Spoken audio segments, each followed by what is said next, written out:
Channel पर, देश का पहला चैनल, देश का अपना चैनल।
सर्वम संभाव्यते तवई, everything is possible, you can do everything.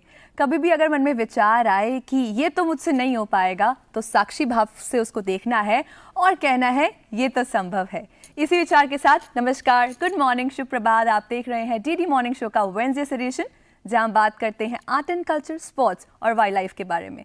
मैं हूं वेरोनिका और मेरे साथ हैं अमित। गुड मॉर्निंग, नमस्कार। आज की जो तारीख है बहुत ही विशेष है, 28 फरवरी, क्योंकि आज राष्ट्रीय विज्ञान दिवस के रूप में मनाया जाता है। और जो आपने बोला ना, आई कैन डू, साइंटिस्ट को तो हम नमन करते हैं, क्योंकि साइंस का मतलब एक्सपेरिमेंट। वो ये बिलीव करते हैं दे कैन डू, और इसलिए इतनी नई नई खोज हमारे सामने आती है। तो wish you all a very happy science day. A very happy science day to all our viewers. और साथ ही साथ जब भी साइंस की बात होती है ना, मैं तो मुझे याद आता है कि चाहे हम एंशिएंट टाइम्स की बात करें या करंट टाइम्स की बात करें, जय जवान जय किसान के साथ जय अनुसंधान भी ऐड हो गया है। तो रिसर्च पे काफी काम पहले भी हुआ था और अब भी हो रहा है जी। तो कार्यक्रम में ना केवल हम आज बातचीत करेंगे कि इमर्जिंग टेक्नोलॉजीज क्या हैं, हम भारत की समृद्ध इतिहास में भी जाएंगे। और एक कला है जो कि विश्व भर में काफी पॉपुलर है, पपेट्री तो आप जानते ही हैं, बस उससे मिलती जुलती है, नाम थोड़ा कठिन है उसका, वेंट्रीलोक्विज्म। वेंट्रीलोक्विज्म अगर हिंदी में बात करें तो उसको शब्द ब्रह्म कहते हैं। तो बहुत ही खास आर्ट है इसके बारे में, और एक स्पेशल कैरेक्टर भी हमारे साथ है आज।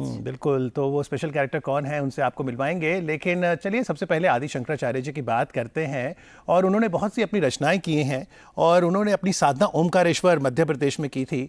तो इंदौर से तकरीबन 70 किलोमीटर दूर ओमकारेश्वर आप बीते कल थी, कैसा अनुभव रहा? बिल्कुल, आदि शंकराचार्य ने जहां साधना करी हो, वहां जाने मात्र से ही आपको वो एनर्जी फील होती है। और उन्होंने पूरे भारतवर्ष में ट्रैवल किया, ट्रैवल से उन्होंने काफी सारी चीजें सीखी, and then he got enlightened also. और उनकी रचनाओं की बात करें तो निर्वाण षटकम, आत्मन षटकम, या अगर वेदांत फिलॉसफी की बात करते हैं, अद्वैत वेदांत, तो पूरे विश्व भर में प्रसिद्ध है। और ओमकारेश्वर की तो एनर्जीज की तो क्या ही कहने जी। और एक ऐसी ही रचना आदि शंकराचार्य जी की है, सौंदर्य लहरी, जिस पर आधारित है हमारा ये विशेष भजन कार्यक्रम, जिसकी एक झलक आपको दिखाते हैं, जहां पर आप मधुर आवाज सुनेंगे अनुराधा पौडवाल और साथी गायकों की।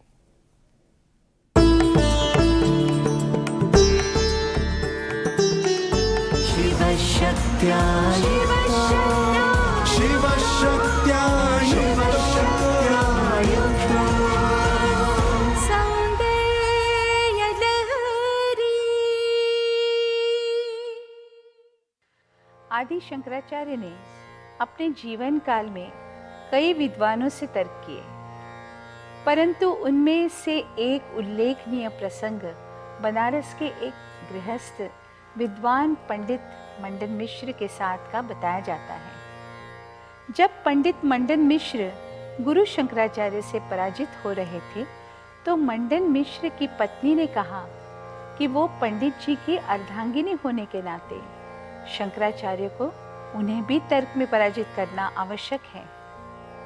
फिर वो आदि शंकराचार्य से सांसारिक और गृहस्थ सुखों के बारे में तर्क करने लगी। ब्रह्मचारी होने की वजह से इन प्रश्नों का उत्तर शंकराचार्य ना दे सके।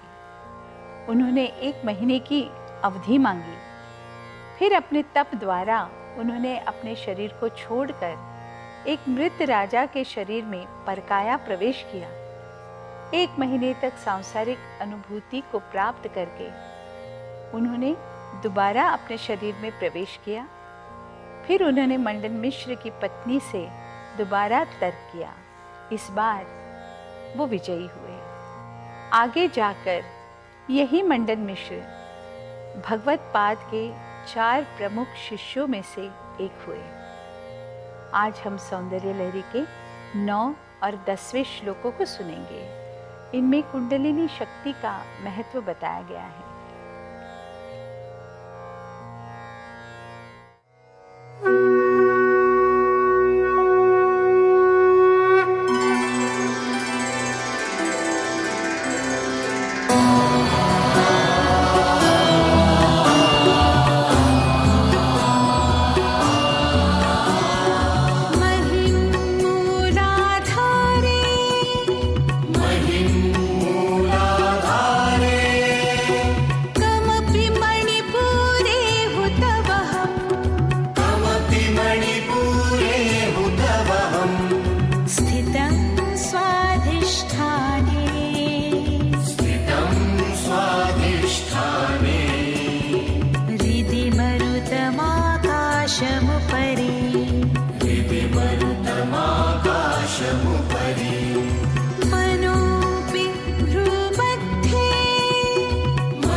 ये था अनुराधा पौडवाल की मधुर आवाज़ में सौंदर्य लहरी, और कितनी खूबसूरती से बताया है कुंडलिनी शक्ति के बारे में, which is the maximum potential of a human being. और हमने सुना और ये जाना कि किस तरह इतनी मधुर आवाज़ में और कितने छोटे से शब्दों में, श्लोकों में बताया जा सकता है कि कितनी सारी पॉसिबिलिटीज़ हैं आपके लिए हमें। जी बिल्कुल, और डीडी मॉर्निंग शो में सौंदर्य लहरी की इस मधुर आवाज़ से बिल्कुल एक सकारात्मक ऊर्जा पैदा हो गई है। चलिए इसी के साथ एक नज़र डालते हैं कि आज सुर्खियों में क्या है, एक नज़र खास खबर पर।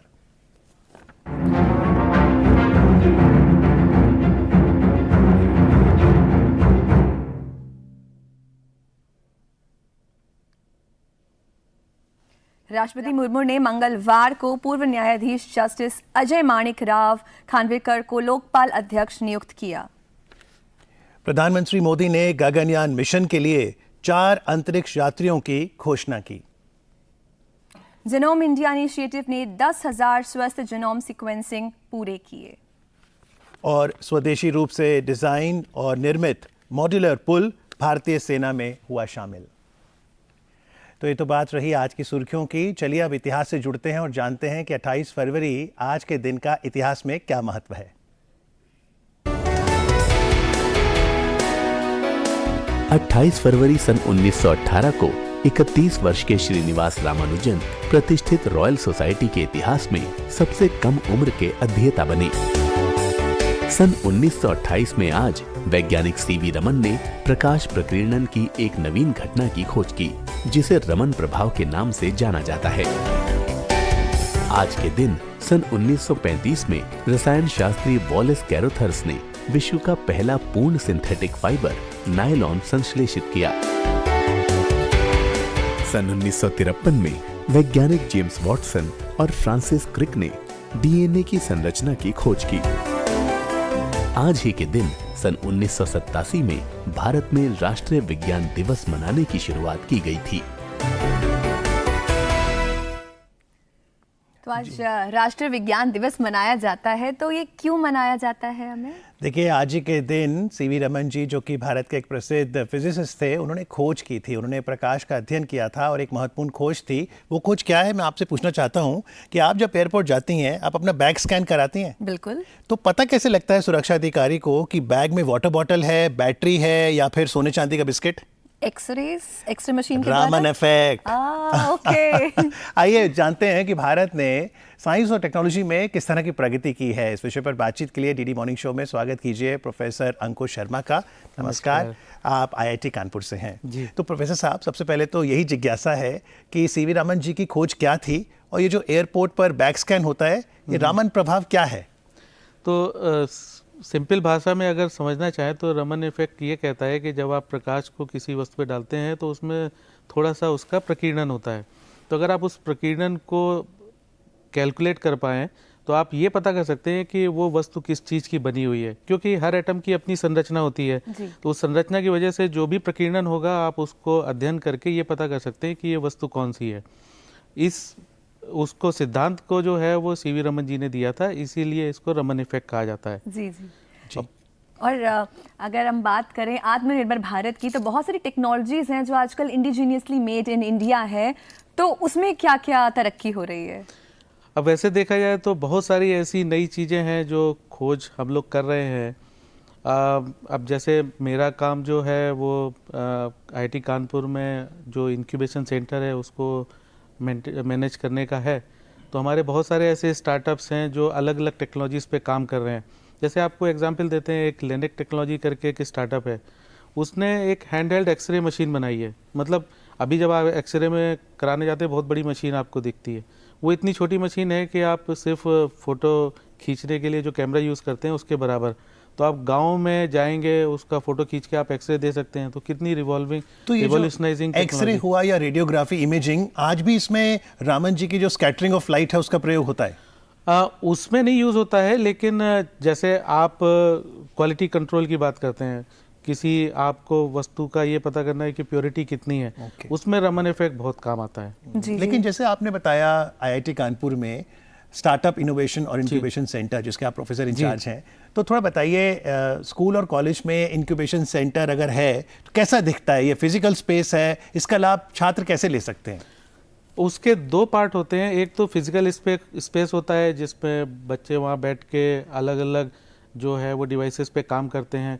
उसके साथ चूँकि आईआईटी कानपुर का इंक्यूबेशन सेंटर आईआईटी कानपुर का ही हिस्सा है, तो बहुत सारी जो आईआईटी कानपुर की लैब्स हैं वो भी स्टार्टअप्स को एक्सेस करने के लिए मिलती हैं। तो वो वहाँ पे जाके लैब में जो हाई एंड इक्विपमेंट्स हैं उनके साथ काम करके अपना प्रोटोटाइप बना सकते हैं जी। और फिर उस प्रोटोटाइप को टेस्ट करा सकते हैं, और अगर सक्सेसफुल होता है तो उसको कमर्शियली प्रोड्यूस कर सकते हैं। तो वो पूरा जो इकोसिस्टम है, वो इकोसिस्टम जो है वो इंक्यूबेशन सेंटर देता है। जी जी। पहले अगर बात करें तो एजुकेशन दो तरह से आप लेते हैं, या तो आप थ्योरी से लेते हैं या प्रैक्टिकल से लेते हैं। Science is more practical in nature, मगर एजुकेशन सिस्टम में थ्योरी ज़्यादा है, तो उसमें क्या क्या बदलाव देखे जा रहे हैं? अभी जैसे नेशनल एजुकेशन पॉलिसी जो भारत सरकार की तरफ से आई है, उसमें प्रैक्टिकल एस्पेक्ट को ज़्यादा जोर दिया जा रहा है, क्योंकि हमने देखा है कि कुछ वर्षों में हम लोगों ने जो प्रैक्टिकल एस्पेक्ट है एजुकेशन में वो खो दिया है। जैसे 9th-10th में भी पहले प्रैक्टिकल्स होते थे, अब बहुत कम है या ना के बराबर है। उससे क्या है कि जो स्टूडेंट का जो जिज्ञासा है वो शांत कभी नहीं होता है, क्योंकि जब आप एक्सपेरिमेंट करते हैं, सामने देखते हैं उसको करते हुए, तब आपका जो एजुकेशन है वो और अच्छे तरीके से निखर के आता है। राइट। तो जो हमारा नया जो नेशनल एजुकेशन पॉलिसी है वो इस एरिया में काफ़ी हद तक मदद करने में सक्सेसफुल होगा। तो थ्योरी के साथ साथ प्रैक्टिकल भी जी। साथ में हो रहा है। पर प्रोफेसर साहब, अगर हम भारत के संविधान को भी देखें तो वहाँ पर 11 मौलिक कर्तव्य हैं, जिनमें से एक है कि हर एक नागरिक वैज्ञानिक दृष्टिकोण भी बनाए। जी। तो हम साइंटिफिक टेम्पर कैसे डेवलप करें? जब एक्सपेरिमेंट की बात होती है, सिर्फ वैज्ञानिक करें या हम सब भी अपने अपने जीवन में प्रकृति से जिज्ञासा रख सकते हैं, सवाल पूछ सकते हैं? बिल्कुल बिल्कुल। अभी हम लोग जो है वो चीज़ों को ऑब्जर्व करना भूल गए हैं। हम लोग जो day to day materialistic life में इतना इन्वॉल्व हो गए हैं कि हम आसपास के वातावरण को ऑब्जर्व करना भूल गए हैं। तो उससे क्या होता है कि जब हम ऑब्जर्व नहीं करेंगे तो हम उसके मतलब लिए कभी कोई अपनी जिज्ञासा नहीं देखेंगे और फिर उस हिसाब से हम कोई नए इनोवेशन को जन्म नहीं देंगे। आप अगर छोटी छोटी चीज़ों को देखना शुरू करेंगे तो आपको लगेगा कि अरे इसमें ऐसा कर सकते हैं, इसमें कुछ नया कर सकते हैं। जब तक आप ऑब्जर्व नहीं करेंगे आपके दिमाग में वो नया करने की जो जिज्ञासा है वो नहीं आएगी। तो क्या किसने सोचा था कि न्यूटन एक पेड़ के नीचे बैठे होंगे और एक एप्पल गिरेगा और ग्रेविटी आ जाएगी? तो एप्पल तो पहले भी गिरते थे, जी, जी, जी। लेकिन किसी ने नहीं सोचा, ऑब्जर्व नहीं किया। तो ऑब्जर्व करना चीज़ों को बहुत जरूरी है। तो अब जैसे आज की बड़ी सुर्खी है कि गगनयान में भारत की प्रगति कैसी है, क्योंकि चंद्रयान 3 की सफलता के बाद अब सबकी निगाहें हैं भारत के गगनयान की, जो कि एकदम इंडिजीनियस मिशन है। कल 4 एस्ट्रोनॉट्स भी उनके घोषणा हुई। तो गगनयान से हमें क्या लाभ मिलेगा, क्या एम है? देखिए, गगनयान एक अपने आप में इतनी बड़ी जो है वो अचीवमेंट है हमारे लिए कि हम अपने आप को स्पेस में स्थापित कर रहे हैं। और सबसे ज़्यादा इम्पॉर्टेंट ये है कि हम अपना इंडिजिनस टेक्नोलॉजी के थ्रू ये दिखा सकते हैं कि 400 किलोमीटर ऊपर पृथ्वी की कक्षा में एस्ट्रोनॉट्स जा सकते हैं और वापस भी आ सकते हैं। जी। हम मेक इन इंडिया के तहत इस टेक्नोलॉजी को डेवलप कर रहे हैं, तो विश्व को हम ये दिखा सकते हैं कि हाँ, हम ये जो स्पेस टूरिज्म है उसमें भी एक लीडरशिप दिखा सकते हैं। जी जी, बहुत सारी डिस्कवरीज है जो एंशिएंट टाइम पे की गई थी। हमारे वेद पुराण में भी काफ़ी साइंटिफिक बातें लिखी गई हैं। उसका अगर आप कुछ उदाहरण देना चाहें तो? सबसे अच्छा उदाहरण है जैसे बैटरी का आविष्कार हम लोग बोलते हैं कि अलेक्जेंडर वोल्टा ने किया था, लेकिन वास्तव में देखा जाए तो हमारे वेद पुराणों में बैटरी बनाने की विधि ऑलरेडी दी हुई है। लेकिन चूंकि हम वेद पुराण को आध्यात्म या हम धर्म से जोड़ के देखते हैं, इसीलिए हम उसका अध्ययन उस हिसाब से नहीं करते हैं। जबकि वास्तव में अगर हम अपने वेद पुराणों को पढ़ना शुरू करें तो देखेंगे इतने अच्छे अच्छे साइंटिफिक फैक्ट्स उसमें छुपे हुए हैं कि आप उसको आज की डेट में बना के नए इनोवेशंस कर सकते हैं। जी, तो साइंटिफिक फैक्ट्स को जन जन तक पहुंचाने के लिए साइंस कम्युनिकेशन बहुत ज़रूरी है। और हमने देखा है कि भारत में बहुत सी कलाएं, फोक आर्ट, और आज तो हम पपेट्री और वेंट्रीलोक्विज्म को और समझेंगे। तो आपको लगता है ये भी एक साधन हो सकते हैं, टॉयज जिसके माध्यम से हम विज्ञान समझें?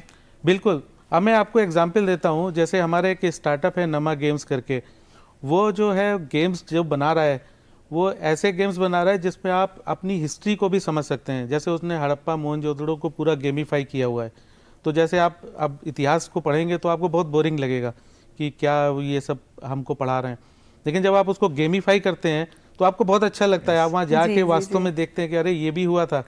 तो उस हिसाब से देखा जाए तो गेमिफिकेशन एक बहुत अच्छा मेथड हो सकता है बच्चों को नई नई इनोवेटिव चीजें सिखाने का। और हमारे पास आजकल तो VR जैसी टेक्नोलॉजीज भी हैं।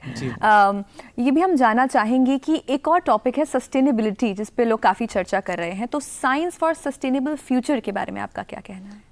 देखिए, विज्ञान में अच्छाई भी है तो बुराई भी है। आप उसको कैसे देखते हैं उसके ऊपर डिपेंड करता है। जैसे हम लोगों ने प्लास्टिक का आविष्कार किया तो अच्छा था, लेकिन आज हमको लगता है कि प्लास्टिक हमारे वातावरण को प्रदूषित कर रहा है। तो अच्छा तो ये होगा कि अगर उस प्लास्टिक को हम किसी और फॉर्म में कन्वर्ट करके अपने वातावरण को सेव करें। जैसे हमारा एक स्टार्टअप है जिसने एक टेक्नोलॉजी डेवलप की है जिससे वो प्लास्टिक को कलेक्ट करके उसको प्लाईवुड के फॉर्म में कन्वर्ट कर रहा है। तो कम से कम इस तरह का जब तक हम लोग विचार नहीं रखेंगे तो उस जो साइंटिफिक एस्पेक्ट है उसको हम सस्टेनेबिलिटी के साथ मैच नहीं कर पाएंगे। जी, ये बहुत महत्वपूर्ण बात प्रोफेसर साहब ने कही है कि विज्ञान में जो भी खोज हो वो सतत विकास के लिए हो, मानवता के कल्याण के लिए हो। लेकिन अगर कोई अपनी बौद्धिक संपदा लाता है, खोज करता है, तो ये उसकी इंटेलेक्चुअल प्रॉपर्टी राइट है। आपके इंक्यूबेटर में अगर कोई विद्यार्थी नई खोज का फॉर्मूला लाता है, आप कैसे सुनिश्चित करते हैं कि उसका पेटेंट, कॉपीराइट, ट्रेड सीक्रेट उसी को मिले? तो हमारे जो इंक्यूबेशन सेंटर है उसमें एक IPR सेल है जिसमें स्टूडेंट जब आता है तो उसको हम पूरा हेल्प करते हैं कि अगर उसने कोई एक नई टेक्नोलॉजी डेवलप की है तो उसको कैसे पेटेंट करना चाहिए, क्योंकि कई बार बच्चों को यही नहीं पता होता है कि उन्होंने टेक्नोलॉजी डेवलप की है तो उसको सेव कैसे करें, प्रिजर्व कैसे करें। तो IPR सेल वो मदद करता है जिसमें वो बच्चे अपना बता सकते हैं कि ये टेक्नोलॉजी हमने डेवलप की है और हम इसको इस तरीके से सुरक्षित कर सकते हैं। जी, रिसर्च के लिए एक और चीज़ बहुत महत्वपूर्ण है, फाइनेंशियल सिक्योरिटी। आप रिसर्च कर पाते हैं जब आपको लगता है कि आप फाइनेंशियली थोड़ा सिक्योर हैं। तो कुछ स्कॉलरशिप्स भी हैं फॉर द जूनियर साइंटिस्ट? बिल्कुल, हमारे बहुत सारे ऐसे मेथड्स हैं जिसमें स्टूडेंट्स अपना जो है वो इनरोलमेंट करा सकते हैं। एक फेलोशिप प्रोग्राम है जिसमें स्टूडेंट्स 30,000 रुपये से 50,000 रुपये महीने तक फेलोशिप ले सकते हैं और उसमें अपने आइडिया को प्रोटोटाइप में कन्वर्ट कर सकते हैं। ये 1 साल की फेलोशिप होती है और उसमें बच्चे अपना जो है वो नया प्रोडक्ट डेवलप करके उसके बाद फिर और भी ग्रांट्स हैं जो भारत सरकार की तरफ से मिली हुई हैं जी, वो उनको यूज़ कर सकता है और अलग जी। तरीके से नए प्रोडक्ट्स भी बना सकता है। जी। और भारत सरकार का जो DST है, department of science and technology, वो फंडिंग भी प्रोवाइड करता है यदि आपके पास कोई इनोवेटिव आइडिया है। एक ऐसा आइडिया जो आपके इंक्यूबेशन में आया वो एक घड़ी का था, क्योंकि आजकल हर कोई कोविड के बाद हेल्थ कॉन्शियस हो गया है, तो घड़ी अगर लगाएंगे वो आपकी पल्स को मापेगा और आयुर्वेद विधि के आधार पर आपको स्वास्थ्य लाभ देगा। तो ये स्टार्टअप काफ़ी इंटरेस्टिंग स्टार्टअप है क्योंकि इसने हमारी जो भारतीय विज्ञान है उसको एक वॉच में कन्वर्ट किया है। नाड़ी पल्स के नाम से है, जिसने वात पित्त कफ जो 3 हमारे सेंसर्स होते हैं आयुर्वेद में, उसको उसने घड़ी में डाल के उसका डेटा लेके AI मेथड से उसको प्रोसेस किया है, जिससे आप अपनी बॉडी को स्कैन कर सकते हैं। आप ये भी प्रेडिक्ट कर सकते हैं कि आपके अंदर कौन सी बीमारी जन्म ले रही है, जो कि आज की डेट में पॉसिबल नहीं है।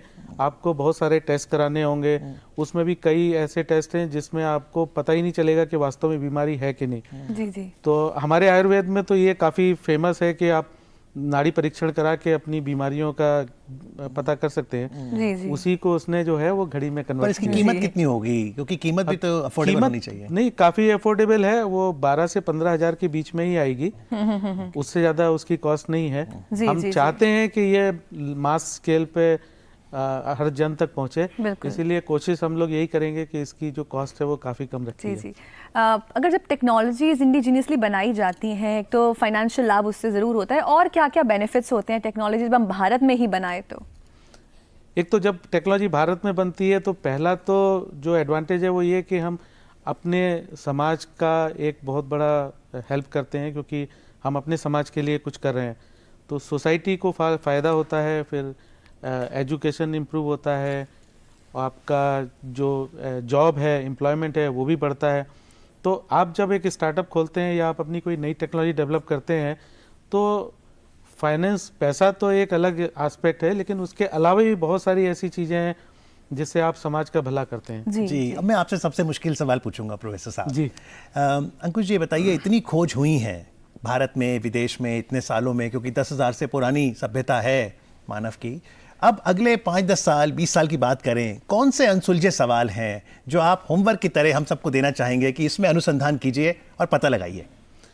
तो सबसे पहला तो ये है कि अभी तक हम ब्रह्मांड के बारे में समझ ही नहीं पाए हैं। अच्छा। हम जानते हैं कि पृथ्वी में जीवन है, लेकिन ऐसी हो सकता है बहुत सारी पृथ्वियाँ हों, लेकिन अच्छा। हमको नहीं पता है कि किसी और पृथ्वी में भी जीवन है कि नहीं। तो पहला तो ये एक अनसुलझा सवाल है जो अभी तक इसका कोई आंसर नहीं है। दूसरा, न्यूटन ने तो ग्रेविटी की खोज की है, लेकिन ग्रेविटी क्यों होती है इसका अभी भी प्रॉपर आंसर नहीं है। ओके। तो जी। चाहते हैं कि 9.8 मीटर सेकंड, लेकिन ये इतनी ही क्यों है ये नहीं पता। जी जी जी okay. Ji.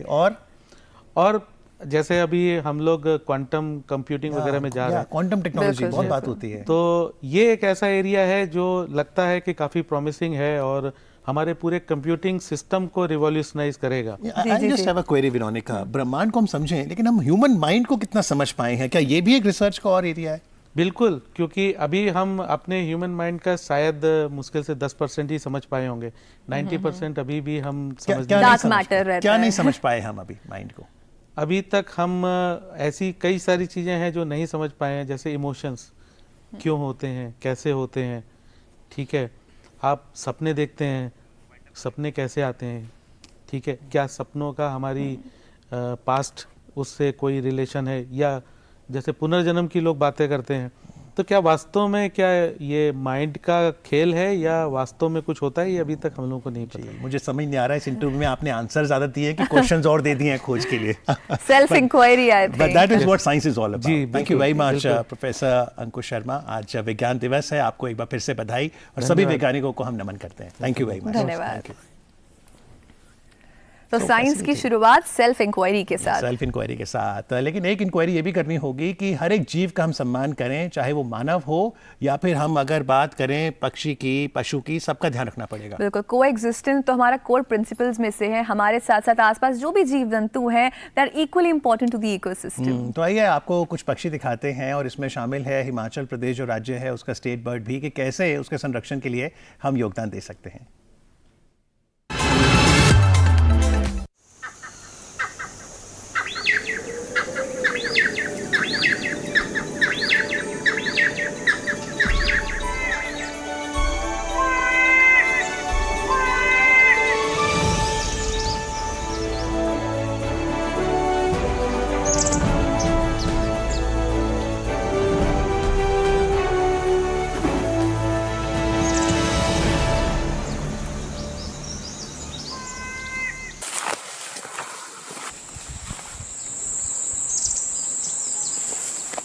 Here in Chell, radio telemetry is being used to track cheer pheasants that have been released in the wild and to check on their well-being. 180 kilometers away in Sarahan, Himachal Pradesh's state bird, a rare pheasant, the western tragopan, is waiting to be reintroduced to its native habitat in the high-altitude temperate forest. The challenges of transporting the birds are immense. Therefore, Sarkhan, a site closer to the pheasantry, has been identified, where the reintroduction of the western tragopan is already underway. At the Sarahan Western Tragopan Breeding Centre, birds are tagged before release, and a satellite tagging method is used for post-release monitoring. The weight of the tag should be less than 3% of the weight of the bird and should not interfere with the normal behavior of the species.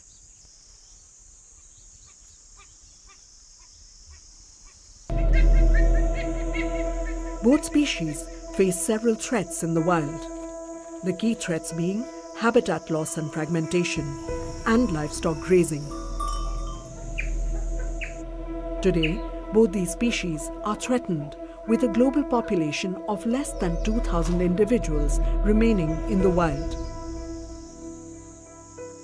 The Indian government has prioritized the conservation of these species by placing them in Schedule 1 of the Wildlife Protection Act 1972. Both species are also classified as vulnerable in the IUCN Red List and included in Appendix 1 of CITES. The Jujurana, or king of birds, is over 40 centimeters tall and sports greyish-black feathers and reddish-orange facial skin. The smaller, pale brown females lay 3 to 5 eggs. After an incubation period of 28 to 29 days, the eggs hatch. The chicks are raised single-handedly by the mother through the monsoon and winter. The following spring, she is ready for a new mate. In contrast, the cheer or Wallach's pheasants live in family groups. During the breeding season that begins in March, the smaller females lay clutches of 10 to 11 eggs. Unlike other pheasants, the cheer has a dull plumage of brownish-yellow feathers. The male is a little over 40 centimeters tall with a long buff barred tail and red facial skin. The cheer and the western tragopan are both vital to this ecosystem. The Himachal Pradesh Forest Department has pioneered the conservation of threatened Himalayan pheasants by establishing the Cheer Pheasant Conservation Breeding Program at Khadiyun in Chell. and also the Western Tragopan Conservation Breeding Program in Sarahan, which is the world's only facility for the conservation breeding of this species.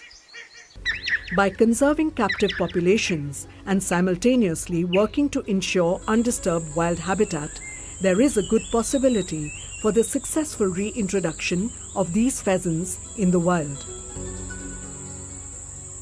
However, this aim can be achieved only with the help of the local community who share the forest areas with these endangered species.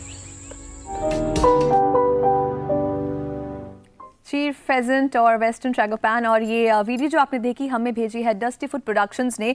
I think wild life photography या videography एक बहुत अच्छा medium है जब हम conservation of wild life की बात करते हैं, और जो उसमें दिखाया गया है कि किस तरह रिजुविनेशन किया जा रहा है इन दोनों स्पीशीज़ का जो ऑलमोस्ट एक्सटिंक्शन की कगार पे आ गई थी। बिल्कुल, तो देखिए क्योंकि वो एंडेंजर्ड है तो हमारा फ़र्ज़ और बनता है कि हम प्लेनेट के स्वास्थ्य की ओर ध्यान दें ताकि सभी जीव हेल्दी रहें। और शॉर्ट बाय चांस में जब आप हमें फ़ोटोज़ भेजते हैं तो हमें बहुत अच्छा लगता है। तो आइए आज देखते हैं ये तस्वीरें, जहां पर मेरी फेवरेट फोटो पता है कौन है? आपको यहां पे एक ब्लैक हेडेड आइबिस दिखेगी, बहुत ही खूबसूरत। आइए देखते हैं short by chance. Short by chance में इस बार यह फोटो भेजे हैं बनश्री कुंडा ने। पहले फोटो में दो बड़े बगुले अपने क्षेत्र के लिए संघर्षरत हैं।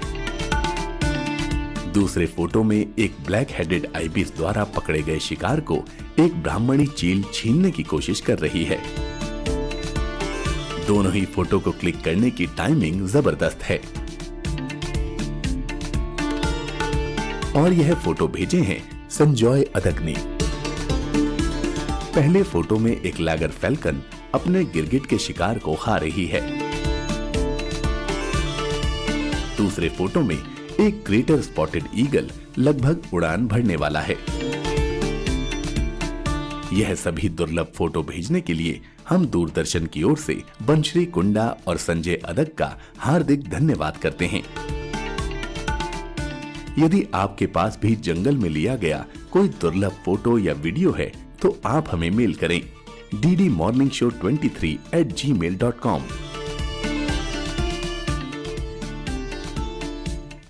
सभी जीव जंतुओं का सोचने का तरीका एक ही होता है, और अभी हमने देखा कि बगुले भी टेरिटोरियल होते हैं। वेल, सभी व्यूअर्स को आई एम श्योर ये सेगमेंट सबसे अच्छा लगता होगा। अगर आप भी कुछ भेजना चाहते हैं तो हमारे साथ ज़रूर साझा करें। हमारा ईमेल एड्रेस है ddmorningshow23@gmail.com। और एक बार फिर से सभी कॉन्ट्रीब्यूटर्स का बहुत बहुत धन्यवाद। बिल्कुल, thank you very much Banashree ji, thank you very much Sanjay Adak ji, कितनी खूबसूरत तस्वीरें आपने भेजी। चलिए, ये तो बात थी कि किस तरह से प्रकृति की कला है, लेकिन वेडनेसडेज डीडी मॉर्निंग शो में हमारा विशेष सेगमेंट होता है सृजन, जहाँ पे हम आपकी मुलाकात कला और कलाकारों से कराते हैं। तो आज यहाँ पर दो बहुत इंपॉर्टेंट सेगमेंट्स हैं। एक तो है एल्सा बाजार, तो दिल्ली का जो प्रतिष्ठित कॉलेज है ना LSR, उसके एलुमनी एसोसिएशन में वुमेन एंटरप्रेन्योर्स ने यहाँ पर शोकेस किया है। और दूसरा है इशारा पपेट फेस्टिवल। तो आइए आपको लेके चलते हैं दोनों ही जगहों पे हमारे अगले सेगमेंट सृजन में।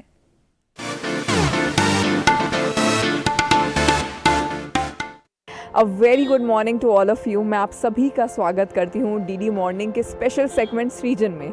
आज मैं आ गई हूँ दिल्ली में आयोजित एल्सा बाज़ार में। तो चलिए चलते हैं, आज देखते हैं कि ऐसा एल्सा बाज़ार में क्या है जो कि देश भर की विमेन एंटरप्रेन्योर्स को हेल्प कर रहा है, मोटिवेट कर रहा है आगे बढ़ने में और सेल्फ इंडिपेंडेंट होने में।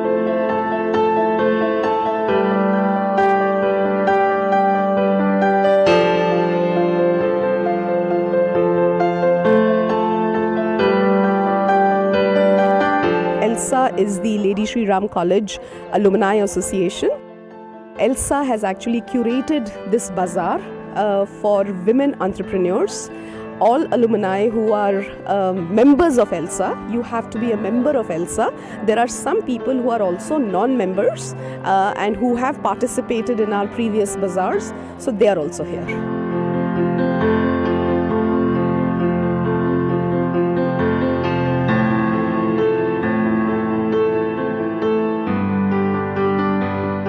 This is a special 48 kali plate.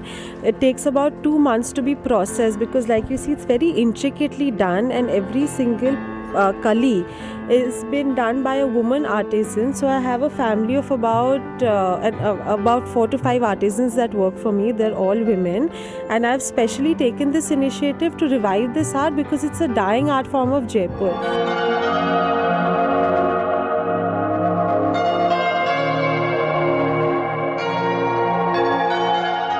खाने में, हवा में, पानी में, हर जगह केमिकल है. So we are here trying to create skin care products. जैसे मेरे ये जो साबुन है, इस नेचुरल कोल्ड प्रोसेस सोप्स हैं. इसमें टर्मरिक डाला है. ऊपर जो लाल रंग है ये सिंथेटिक कलर नहीं है. This is a red rhassoul clay. And ये वाला, इसमें सारे एसेंशियल ऑयल्स हैं. There are no synthetic. इसमें जो ब्लू कलर आप देख रहे हैं, this is indigo root powder, which has been used for a very long time for coloring fabric. This is activated charcoal.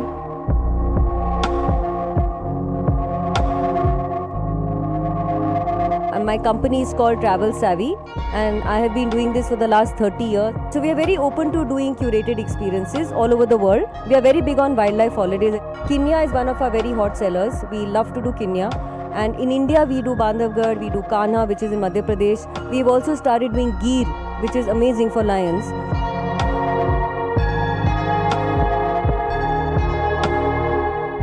काफ़ी सारे हमारे लेडी श्री राम कॉलेज के ही ग्रेजुएट्स हैं जिन्होंने अपनी पढ़ाई पूरी करने के बाद और कुछ साल शायद कॉर्पोरेट सर्विस करने के बाद भी उन्होंने एंटरप्रेन्योरशिप का जो रास्ता है वो चूज़ किया. अलग अलग तरीके से उन्होंने अपने आप को एक बढ़ावा दिया है और उन्होंने उसमें जो अंडर प्रिविलेज्ड हमारी विमेन हैं हमारी सोसाइटी की, उनको कैसे एम्पावर करना है उस सेक्टर में, तो वो उनको भी लेकर आए हैं.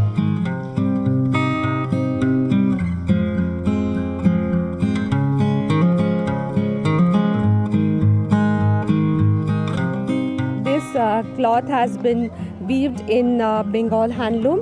This hand weavings, hand embroideries are done by our people only.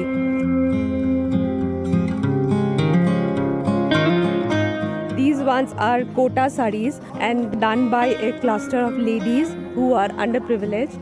So I get it done from them only. And as much as I can sell the products, I can help them more.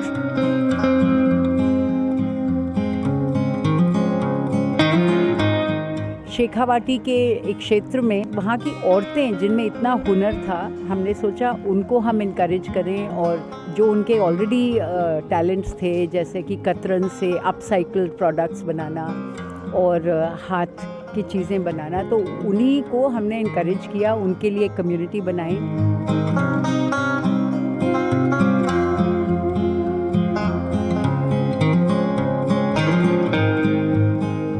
इस बाज़ार से जितनी भी रकम या राशि बच जाती है उसको हम फिर लेडी श्री राम कॉलेज में 60 से 62 बच्चों को, जो कि बहुत ही निम्न वर्ग के होते हैं, उनकी फ़ीस को हम रीइंबर्स करते हैं.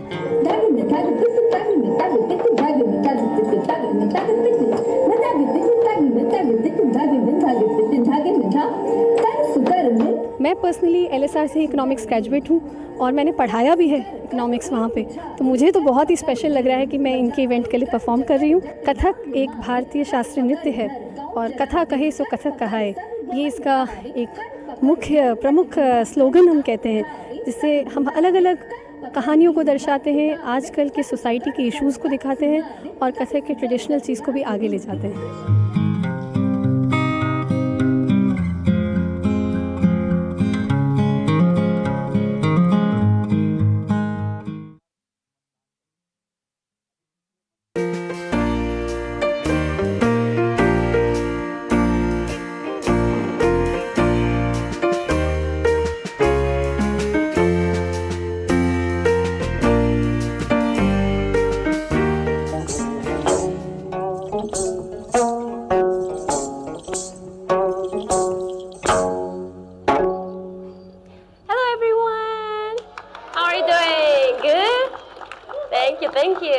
Thank you for having us tonight. We are Art and Culture Bakery Fang from South Korea.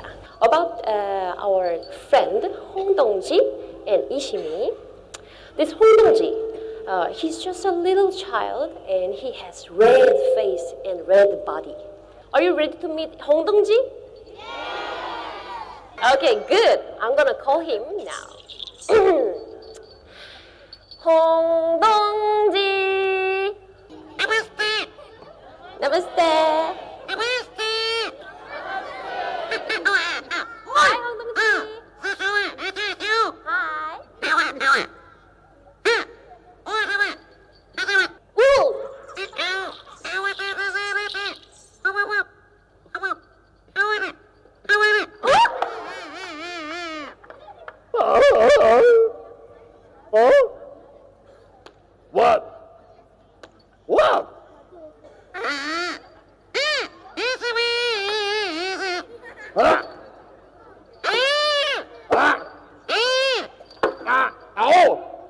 Stop it.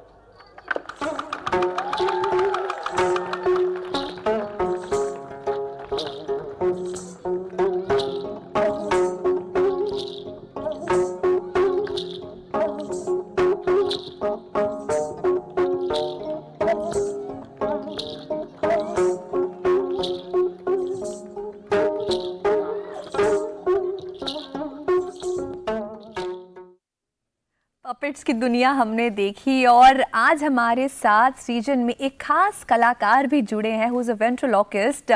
वेंट्रोलॉकिज्म art ये करते हैं जिसको शब्द भ्रम भी कहा जाता है। स्वागत करते हैं अनिल सिंह जी का, बहुत बहुत स्वागत है आपका जी। और एक नहीं, हमारे साथ दो हैं। दूसरे मेहमान कौन है ये हम आपको बताएंगे इस टीजर के बाद।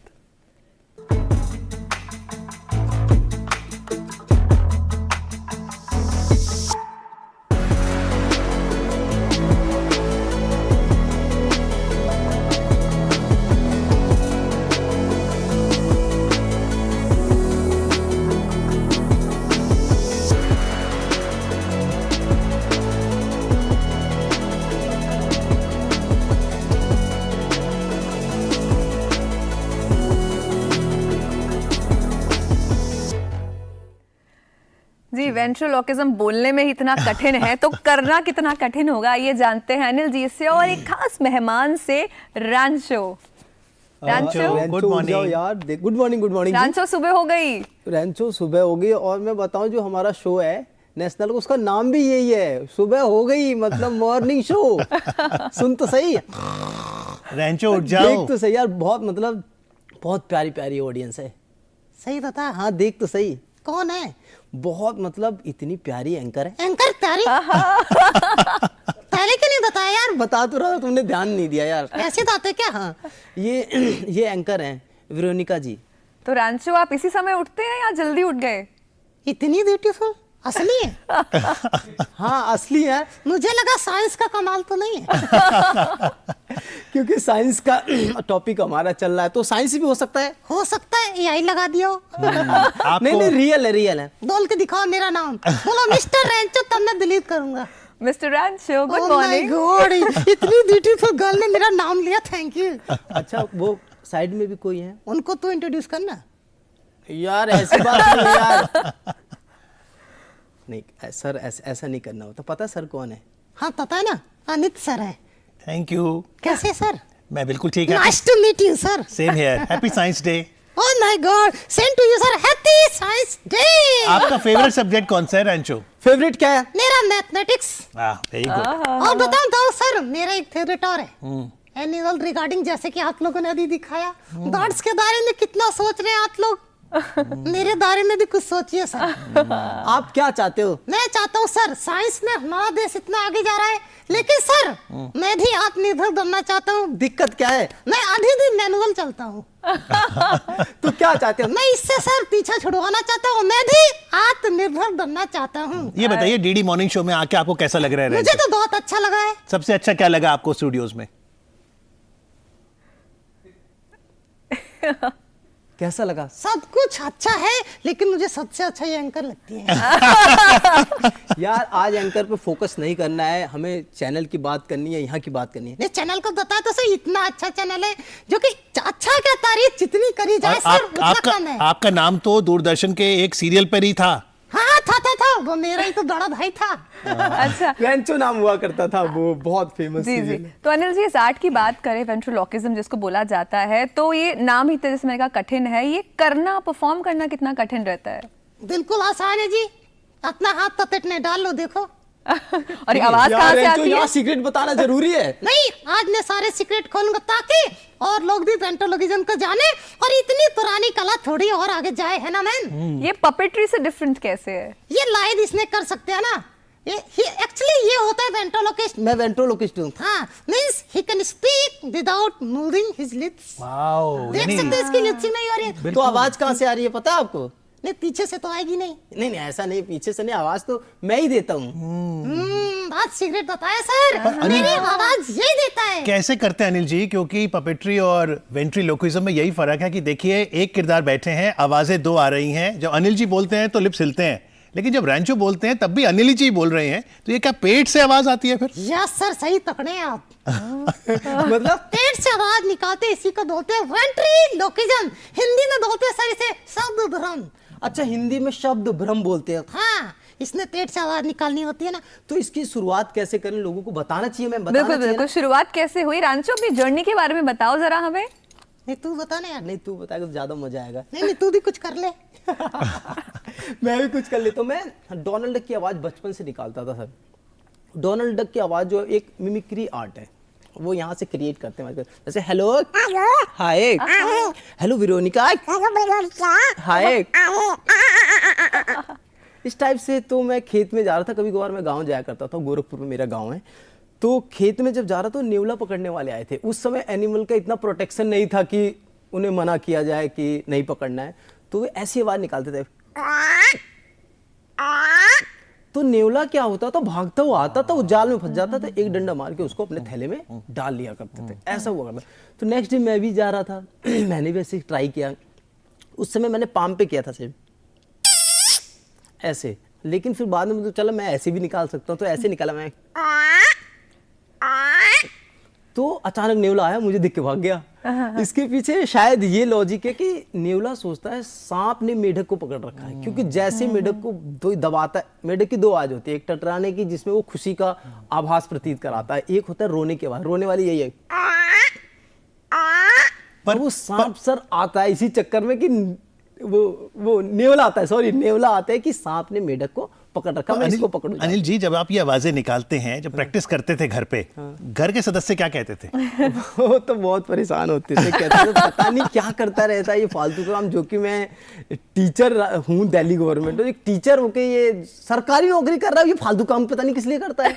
फिर उन लोगों को स्टार्टिंग में समझ में नहीं आया, बट धीरे धीरे जब हमने आगे प्रेजेंट किया, स्कूल में प्रेजेंट किया, तो मैं बताऊं एजुकेशन में इसका इतना बड़ा बेनिफिट है, बहुत बड़ा। बच्चों को ऐसे अट्रैक्ट किया जा सकता है, खासकर प्राइमरी लेवल पे बच्चे ऐसे अट्रैक्ट करते हैं, मतलब कि क्या बताऊं कि जब प्रेयर में अगर अनाउंस हो जाता है कि मैं आ रहा हूं, तो सारे बच्चे प्रेयर में आ जाते हैं। वैसे नहीं आते।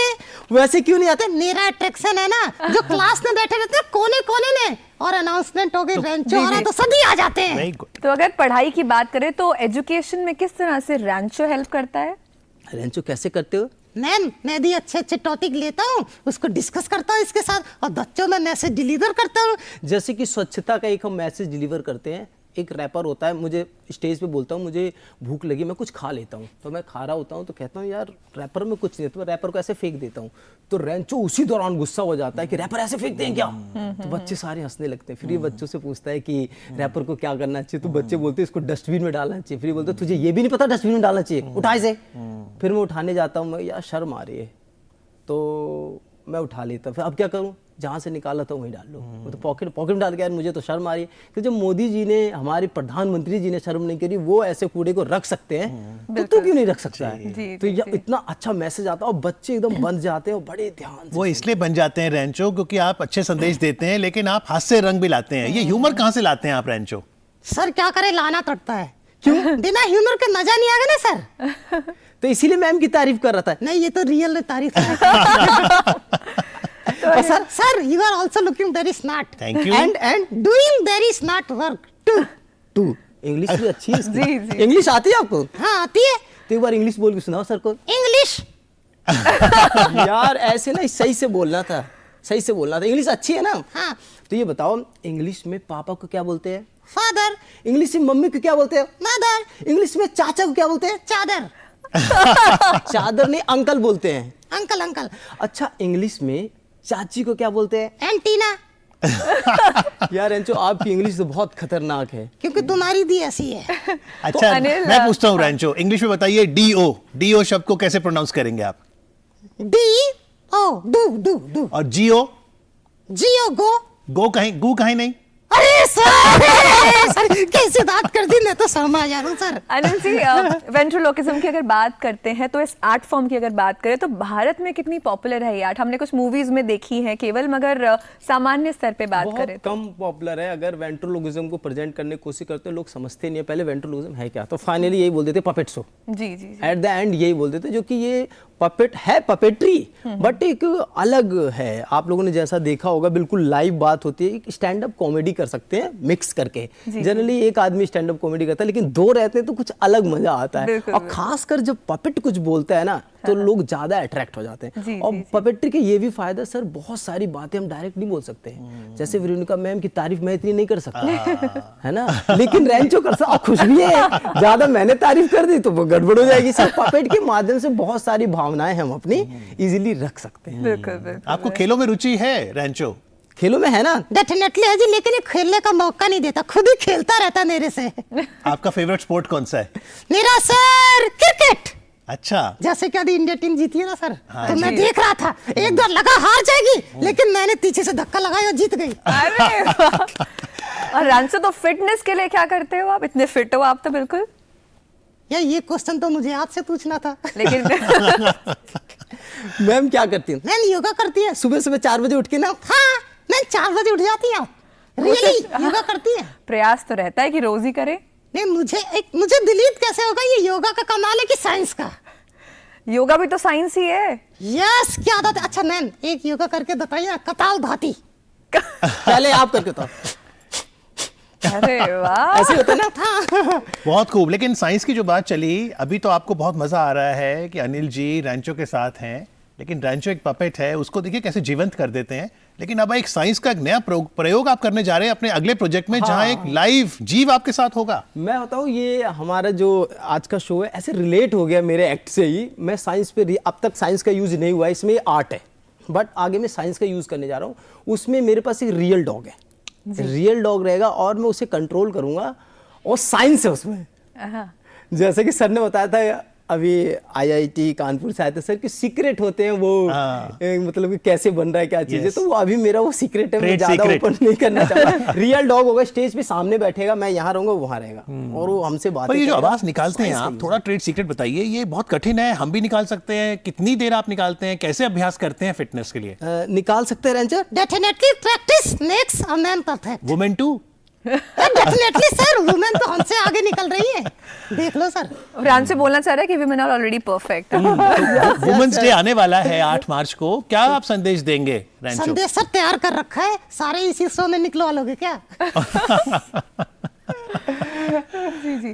तो रांचो, जब आप स्कूल जाते हो तो बच्चों से मिलके आपको कैसा लगता है? बच्चों से मिलके कैसा लगता है रेंचो? मुझे तो बहुत ही अच्छा लगता है जी। बच्चे मन के सच्चे होते हैं ना, अरे बड़े सब आर्टिफिशियल होते हैं जी।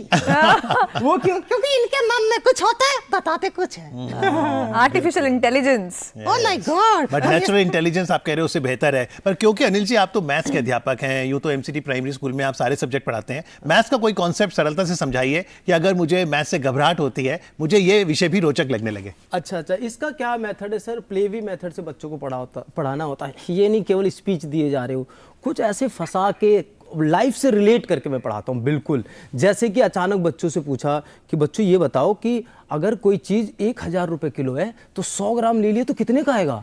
बच्चों को बड़ा इंटरेस्टिंग लगता है। मान लो दुकान पे पैसे लेके गए थे, आपने इतना ही लिया, हाँ ये तो अच्छी बात है। दुकान वाले को आप वो 500 की नोट दे, सॉरी 1000 की और 2000 की, जो भी नोट आप देते हो उसको, फिर कितना रिटर्न लोगे? तो वो बड़े क्यूरियस हो जाते हैं। फिर मैं बताता हूँ उन्हें कि ऐसा करना है, कुछ नहीं, 1 0 उधर से काट देना है, इधर से हटा देना है, तुरंत आ जाएगा 100 ग्राम का रेट 100 रुपए।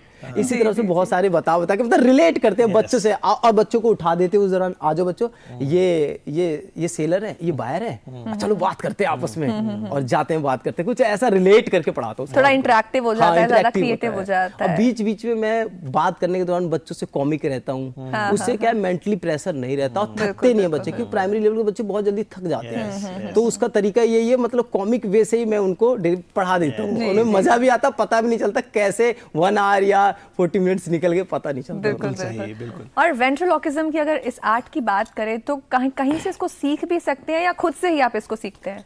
इंडिया में तो जनरली सिखाने वाले बहुत कम हैं, 1-2 सिखाते हैं। वो सीखना है किसी को तो यूट्यूब से बहुत इजीली सीखा जा सकता है। मैंने यूट्यूब से ही सीखा सर। पहले मैं डोनाल्ड डक की करता था, बाद में देखा वेंट्रोलॉकिज्म है, फिर मैंने रैंचो को खुद ही रेडी किया था सर मैंने इसे, तो खुद ही रेडी किया और मैं करने लगा। धीरे धीरे प्रैक्टिस बहुत चाहिए होती है सर, और थोड़ी सी आर्ट पहले से अंदर होनी चाहिए। वो है होना चाहिए। अगर आपका इंटरेस्ट ही नहीं है तो फिर वो मजा नहीं आता। नहीं, आपने बहुत बढ़िया किया। मैं आपसे मिलके बहुत खुशी हुई। यूं तो इनका नाम अनिल सिंह है, लेकिन ये अपने आप को अनिल वेंट्रो के नाम से सोशल मीडिया पे करते हैं। बाय बाय का समय आ गया है। रैंचो, कैसे करेंगे गुड बाय? आपसे मन तो नहीं कर रहा बाय बाय करने का? मन तो मेरा भी नहीं कर रहा है, इतनी सुंदर एंकल बैठी है तो किसका मन करेगा? आज तो मेरी बहुत तारीफ हो गई। चलिए, बहुत बहुत धन्यवाद रैंचो हमारे साथ जुड़ने के लिए। Thank you so much Anil for your time. Thank you. गा भी लेते हैं आप? नहीं सर, गाना नहीं आता है। अच्छा, केवल बोलना आता है सर। सारे काम मेरे से करवा दोगे? बहुत सुंदर लगा आपसे मिलकर। Thank you very much. आप दोनों से मिलकर बहुत अच्छा लगा। Thank you. चलिए आइए जानते हैं कि कैसा रहेगा मौसम। Let's have a look at weather update.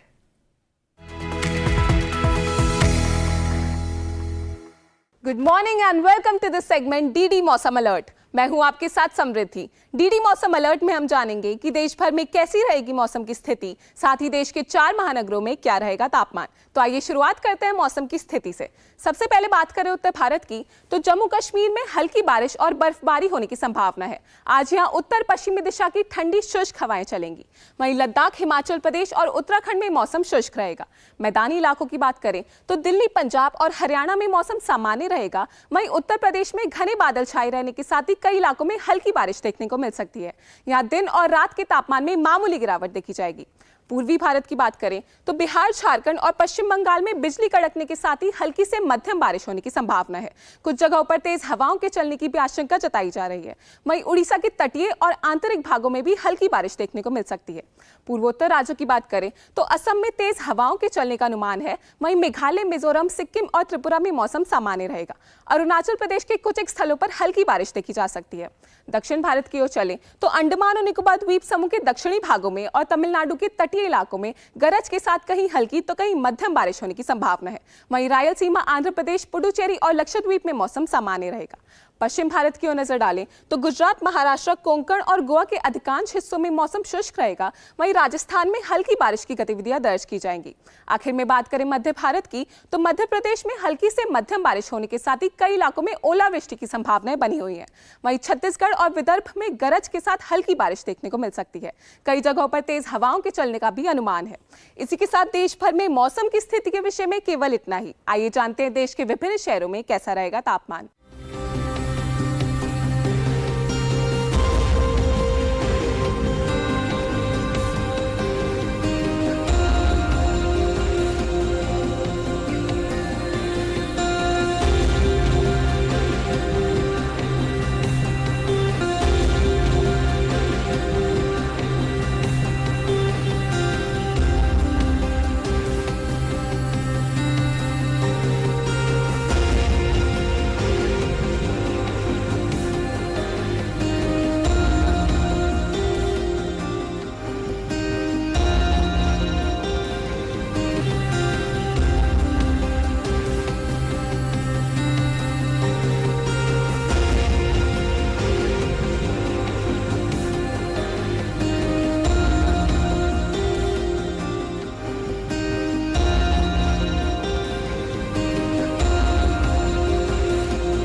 अब नजर डालते हैं देश के 4 महानगरों के तापमान पर। सबसे पहले बात करें राजधानी दिल्ली की, तो दिल्ली में अधिकतम तापमान 26 डिग्री सेल्सियस और न्यूनतम तापमान 10 डिग्री सेल्सियस। कोलकाता में अधिकतम तापमान 29 डिग्री सेल्सियस और न्यूनतम तापमान 19 डिग्री सेल्सियस। मुंबई में अधिकतम तापमान 36 डिग्री सेल्सियस और न्यूनतम तापमान 20 डिग्री सेल्सियस। वहीं बात करें चेन्नई की, तो चेन्नई में अधिकतम तापमान 32 डिग्री सेल्सियस और न्यूनतम तापमान 25 डिग्री सेल्सियस रहने की संभावना है। इसी के साथ डीडी मौसम अलर्ट में आज फिलहाल इतना ही। आपसे कल फिर होगी मुलाकात न्यू वेदर अपडेट्स के साथ। Till then good bye and stay safe.